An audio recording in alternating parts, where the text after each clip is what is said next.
You guys, it's your girl Irie, and I'm back with another video. How you doing today, my hustlers, my go-getters, my hard workers, and I can't forget my single mothers. How y'all doing? Yes, I'm back with another video. I'm back with a part 2 of my ex love bombing me and leaving me. Y'all, when I filmed that video, I kind of cut it short because I had company. They had just got here. But I did kind of tell y'all from how we met and then what happened from the end. I didn't get into all the bullshit that unfolded the whole situation. So let's get into it, y'all. I'm dressed. I'm ready for work. Some say just film this video before you go to work. So that's what I'm going to do. I'm going to drop this video for y'all tonight before I go into work. So yeah, what really unfolded everything was my ex. He had a best friend. My ex had a best friend, and his best friend had a girlfriend. They was 3 peas in a pod. They did everything together. Like he went to jail while we was together. I'm gonna get to that. And I went through his phone, and that's all I seen in his phone before we got together. Them 3 out to eat. Them 3 doing this, doing that, doing that. But they gave off weird vibes, and we finna get on into it. So the first time I met these people, he pulled up. We drunk a little. We cooled and we talked. And I just took one look at bitch, and I knew she was going to be a problem.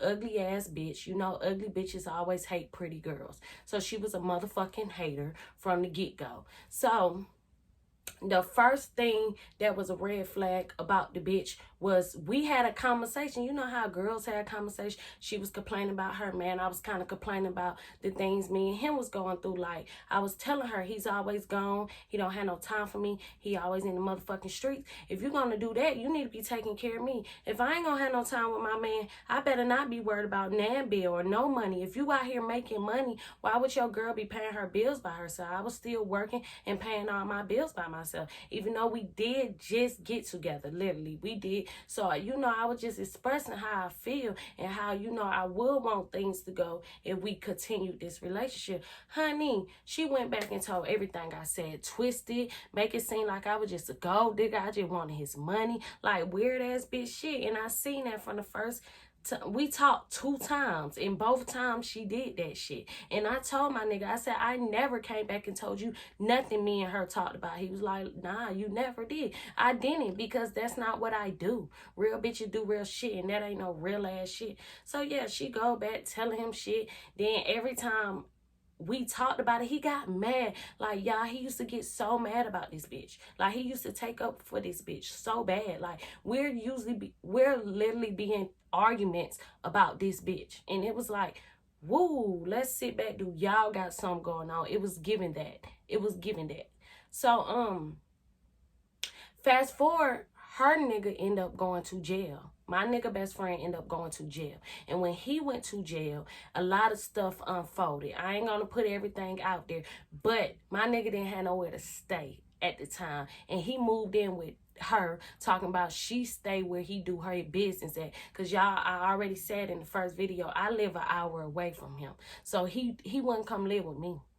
He moved in with another bitch. And I'm so in love at the time, I wasn't even thinking about it like that. Like, this man, I had my own place. He literally moved in with another bitch. So he moved in with her, and it was just giving weird vibes. She was getting jealous about the stuff me and him was doing. I'll come down there every weekend. She giving weird vibes. So he was driving her car at the time. He didn't have no car, so he was also driving her car. So when I come down there, we leave and go to the store in her car. Then we come back. We leave again. He like, nah, babe, we gonna drive your car because I ain't got time for the bullshit. I'm like, what's going on? She talking about why y'all can't ride in her car. She down here. Y'all could drive in her car. And he like, bet. Like, my girl come down here to be with me. I been driving your car, so I was just thinking it was all right. So Shotty had a problem with me being in the car. Ain't that giving weird ass vibes? Like, bitch, he been driving your car, but now that I'm down here, he can't drive it no more. We gotta ride in my car, which that was not an issue. We jumped in my car with no problem. And side note, so when his best friend went to jail, his car got repoed. Best friend car got repo. My nigga took all his money to get his best friend car out the repo thing, put insurance on it to drive it, because he was like, shit, I don't need to buy a car right now. I could just use his until he get out. My nigga did all that, got that car out, put insurance on it, and then they told him that he could not drive the car because he ain't had no license, and if he got pulled over in the car, it'll get impounded, and they won't be able to get the car out. Yes, y'all will have. Yes, y'all would have. I said, them your friends, though. That's just how they did you. You just did all that, and they took that car away from you. So he was driving her car, because they took that car away from him, just having it sit. Oh, no, they put it on this app. We're finna start renting it out for, like, videos and shit like that. I don't know. So we get in my car. He like, yeah, she acting like I can't drive no car. I ain't got time for that bullshit. So we go on about our day, goddamn. Fast forward. We out to eat and shit. She just keep calling his phone. She just want to sit on the phone with him. I'm just like, this shit is weird. I would never sit on the phone with nobody when I know they with they nigga, or I know they with they bitch. That shit was giving weird vibes. And so this nigga in jail, he calling the phone every day too. Every day, every wee hours out. Like, I ain't getting no time because he's sitting on the phone with these motherfuckers. Then this nigga got a whole bitch and she's sitting at home all day not doing shit, while my nigga running around going to probation officer, paying lawyers, getting lawyers for this nigga and shit. I'm like, where his bitch at? Why his bitch can't do this? You acting like the nigga bitch. God damn. Get off the dick. So I'm with him. He going everywhere, probation officer, trying to get this man a lawyer, doing all this. And I'm like, damn, what's the point of him have a bitch when she at home laid up in a nasty ass house? And that's what I told him. You want to move in with a bitch? That house is disgusting, y'all. She had a beautiful house, but the house was disgusting. Nasty as fuck. And she's sitting laying in her king size bed on the internet arguing with bitches over this nigga all day. I'm like, these folks are weird as fuck. And they had money because they were scammers. Yeah, like I told that bitch, you're a scammer. Want to call me broke because I make an honest living. I go to work every day. Yes, I'm going to be broke because I'm not no scamming ass bitch. I make an honest living, baby. So fast forward, she getting mad. You could just tell the energy was weird. Like, this bitch was weird. Like, they had to have something going on. I don't give a damn what you say. He always talking about, I wasn't there for no fat bitch because she was a little fat. I can't tell. This bitch ain't mad for no, y'all, come on, y'all. Y'all know a bitch ain't acting salty for no reason. So, fast forward, he moves out. Like I said in the last video, he had got a new apartment, 3-bedroom, 3-bath, or whatever. He let his homeboy moved in with him. And, you know, they was doing their damn thing. I told him I did not like that bitch. Keep me away from that bitch. I don't want to hear about that bitch. I don't want nothing about that bitch. So, you know, we doing our own thing. They over there. I ain't got to worry about them. The best friend still call the phone. I'll be in the room. He'll go in the living room and talk to that nigga. So, what had happened? He went to jail. My nigga went to jail for some charges he don't know nothing about. We went to the courthouse to get his license. We had to pay some tickets to get his license, and they locked him up at the court. So we up there where he at. So I go to his place, lay down. I got my baby and shit. I lay down, get some rest. Because mind you, I had just got off of work, and I hit the road with him. So I took me a nap. You know they calling, telling my nigga, oh, she in there asleep. She don't even care you in jail. What the fuck am I going to do until he call? He told them folks she just worked all night. Y'all got to chill. What is wrong with y'all when it come to my girl? What is y'all problem with her? Y'all, people just do not be liking me. I don't understand. Motherfuckers don't never like me. Any nigga I ever been with, they friends and family just do not like me. Because at the end of the day, they some hang-ass motherfuckers. And they don't like when somebody finna have somebody good in their corner doing right by them. They don't like that, telling them right, trying to get him on a straight path. They didn't like that. They didn't like he had somebody to go to besides them. They always wanted him to call him. So, yeah, they always wanted him to have to go to them. But he got me now. So, he calls, he like, baby, I think my best friend done snitched on me. I need you to get the money out the crib and come get me and don't talk to nobody. They calling my phone. I talked to them the day before, but the day after he told me don't talk to nobody, just get the money, come get him. He'll handle that shit when he get out. Boom, I do exactly what he tell me to do. So I'm in the crib getting the money. The roommate, the other homeboy coming there with the best friend on the phone talking about, you ain't going nowhere with that money. I had my brother with me. God working mysterious way, because I usually go up there by myself, but my brother would not let me go up there by myself this time. So I had my brother with me, and my brother chumped that nigga out, pushed him out the way. He tried to stop us from going out the door. My brother pushed that nigga. I got that shit on video, y'all. If I did, I don't feel like editing this video, I would put that shit in there, but just know I got it. My brother pushed that nigga like, get your bitch ass on. We going out the door. Go out the door, goddamn. I go to the bondsman, sit at the bondsman for 4 hours. I go to the jail, sit and wait on him at the jail for 5 fucking hours. So he calls me while I'm at the bondsman, and I'm telling him what they just did to me. They really just did the most. Won't want to let. That's called false imprisonment. The bitch ass nigga didn't want to let me out the house. Like, what's wrong with them? Why they don't want me to get you out of jail? What type of friends is them? Talking about the best friend, talking about, well, he haven't called me. Nigga, you sound like a bitch. You mad this man have not called you? He's in fucking jail. Let the man get out and he'll call you. He calling the person that's gonna get him out of jail. So I called him on 3-way for him because I told him what happened. And my nigga like, what the fuck going on? What's wrong? And the best friend calling me all type of bitches, crazy hoes and weirdos and shit. I'm like, this nigga real life lame as hell. That's how people always do me. You don't like me for no reason because I'm trying to get this man out of jail. Like, riddle me that, y'all. People be real life weird, I swear to God.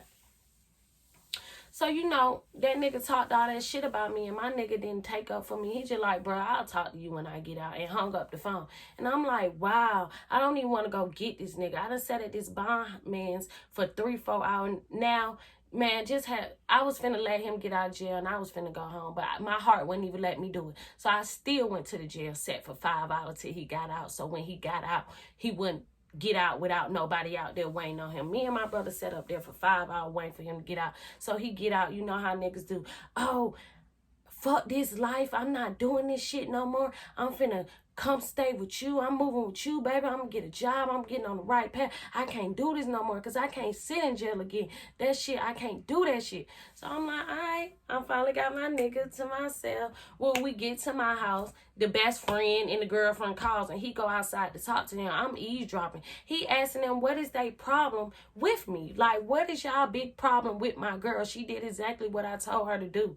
They didn't have no explanation. Like, people don't never have no explanation why they don't like me. Y'all just some fucking haters. And I done just found that out in my lifetime. People is just not gonna like me because of my spirit, because of my light, because of what I bring when I walk into a room. Motherfuckers be mad. They insecure with themselves, so they don't like me for no reason. So he's calling everybody, talking about how his best friend done snitched on him and doing all that, but you still dealing with this nigga. About a week later, he on the phone with the nigga, and I'm looking at him sideways like, I ain't got an apology from this nigga or nothing. You ain't made this nigga apologize and then for all the names he called me, and you still talking to this man? Okay, that's what it is. Fact, we got into it. That was the last weekend together. I feel like he picked them. He picked them. It was either them or me. And he picked them because he was they fucking do-boy. And they did everything for him. He was a fucking flunky. My nigga was the man in between the man. He wasn't the man. His best friend was the man. His best friend had all the money and put him on. So he had to be his best friend do-boy. And he picked that nigga over me. And I hope he rests in shit wherever the fuck he is. Y'all see how when you think about how people do you, how the trauma come back, because I love and I do miss him. But think about how he did me for these people. After I rode for him, I did all that for him to get out of jail, and he left me for them folk. So after that conversation, he on the phone with the nigga, and I'm like, damn, you still fucking with this nigga after he did me like that? So we broke up. Next thing you know, I went down there that weekend. He talking about how he want to be with me. He left my house with like $600-700. When I went up there for the weekend, he had a brand new car, brand new phone. Like, who gave you all this money? They did, because they fucking flunky. You done left me. Now they happy you done left me, so they doing for you again. You fucking flunky. Yeah, that what went on. And I think I told the story good as I can. I probably left some things out. But yeah, the nigga had to be fucking that bitch. And his best friend, I think his best friend, they all was in on it. They must have used to be doing menages or something. Because that was some weird ass shit. I never went through no shit like that. I'm telling y'all, I got stories like this for days, baby. I've been through some crazy ass shit. Like, I don't know what them folk had going on, but it was given very weird. Very weird. And it's okay. He picked them over me. And it's fine, baby, because I'm still doing good. I'm still smiling. I'm still living. I'm still good. I don't need... Yeah, my damn alarm went off because it's time to go to work and my video cut off. But yeah, don't nothing change for Irie when a nigga leave but a nigga being there. Nothing. These motherfuckers, that what wrong with people. They need people. I don't need nobody. Never needed nobody. People, I got abandonment issues like a motherfucker. People always leave me. That's why I know to stand on my 10 toes by myself. I never depended on nobody. Because ain't nobody ever motherfucking stayed. And that was it for this video, y'all. I got more coming. Y'all like, subscribe, comment. Let me know if y'all like this content. If I need to come back to back with these stories. Because I got them for days. But y'all fuck with y'all girl, bro. If you come across this video, just subscribe for me. A subscribe is not gonna kill y'all. Just push that subscribe button, push that like button for me, y'all. Fuck with your girl. I'm trying to really do something in life, and I really want to do this. So if y'all gonna fuck with me, y'all. And until next time, peace.